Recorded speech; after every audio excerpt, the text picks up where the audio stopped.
നമ്മൾ ഇന്ന് ഉണ്ടാക്കാൻ പോകുന്നത് ചീസ് പെപ്പർ പാസ്തയാണ്. അതിനായി ഒരു പാത്രത്തിൽ കുറച്ച് വെള്ളം എടുക്കുക. അതിലേക്ക് പാസ്തയ്ക്ക് ആവശ്യത്തിനുള്ള ഉപ്പ് ചേർത്ത് ആവശ്യത്തിനുള്ള പാസ്ത ചേർത്ത് വേവിക്കാം.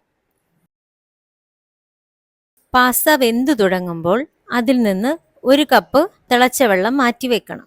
അത് നമുക്ക് പിന്നീട് കുക്ക് ചെയ്യാനായിട്ട് ആവശ്യമുണ്ട്. അതുകൊണ്ട് ഈ പാസ്ത വേവിക്കുന്ന വെള്ളം കുറച്ച് മാറ്റി വെക്കാം.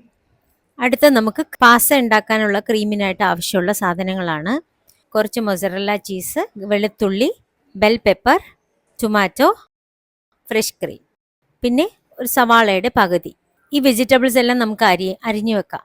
അടുത്ത ഗ്രേവി തയ്യാറാക്കാനായി ഒരു പാൻ ചൂടാക്കുക. അതിലേക്ക് 2 ടേബിൾ സ്പൂൺ ഓയിൽ ഒഴിക്കുക. സൺഫ്ലവർ ഓയിലോ ഒലിവ് ഓയിലോ ഒഴിക്കാം. പാൻ ചൂടാകുമ്പോൾ ചെറുതായി അരിഞ്ഞു വെച്ചിരിക്കുന്ന ഗാർലിക് ഇടാം. അത് നല്ല വഴന്നു കഴിയുമ്പോൾ ആദ്യം ചെറുതായി അരിഞ്ഞു വെച്ചിരിക്കുന്ന സവാള ചേർക്കാം. അതൊന്ന് വഴന്നു കഴിയുമ്പോൾ നമുക്ക് ക്യാപ്സിക്കം, ചുവന്ന ക്യാപ്സിക്കം അരിഞ്ഞത് ചേർക്കാം. അതിൻ്റെ കൂടെ ടൊമാറ്റോയും അരിഞ്ഞത് ചേർക്കാം. അത് നന്നായി വഴറ്റിയെടുക്കാം. അത്യാവശ്യം നന്നായി വെന്ത് വരണം. അതിലേക്ക് ആവശ്യത്തിനുള്ള ഉപ്പ് ചേർക്കാം.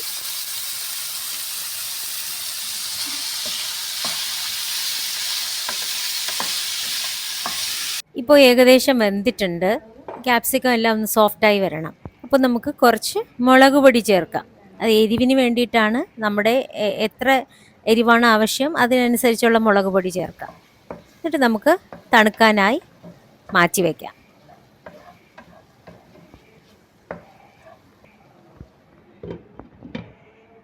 തണുത്ത ശേഷം ഇതെല്ലാം നമുക്ക് മിക്സിയിലാക്കി അടിച്ചെടുക്കാം. ഈ വെജിറ്റബിൾസിൻ്റെ കൂടെ നമ്മൾ ഫ്രഷ് ക്രീമും ഒരു കപ്പ് വെള്ളം മാറ്റി വെച്ചിരുന്നല്ലോ, അതും കൂടി ആഡ് ചെയ്ത് അടിച്ചെടുക്കാം. ഈ അടിച്ചു വെച്ചിരിക്കുന്ന ഗ്രേവി നമുക്ക് പാനിലേക്ക് വീണ്ടും ഒഴിച്ച് ചെറുതായിട്ട് ചൂടാക്കാം.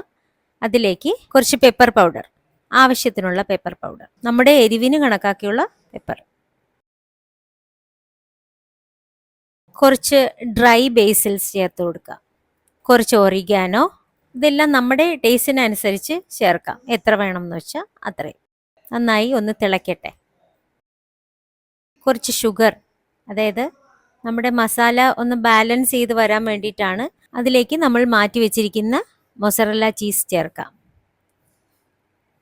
ചീസ് എല്ലാം ഒന്ന് മെൽറ്റായി വരുമ്പോൾ നമ്മൾ മാറ്റി വെച്ചിരിക്കുന്ന പാസ്ത, വേവിച്ച് വെച്ചിരിക്കുന്ന പാസ്ത അതിലേക്ക് മിക്സ് ചെയ്യാം. ഈ പാസ്ത ഇട്ട് നന്നായിട്ടൊന്ന് ഇളക്കിയെടുക്കാം. പാസ്തയിലേക്ക് ഈ ഗ്രേവിയൊക്കെ ഒന്ന് സെറ്റായി വരുമ്പോഴത്തേക്കും അടുപ്പ് ഓഫ് ചെയ്ത് മാറ്റി വയ്ക്കാം. വളരെ ടേസ്റ്റിയായ ചീസ് പെപ്പർ പാസ്ത റെഡി ആയിട്ടുണ്ട്.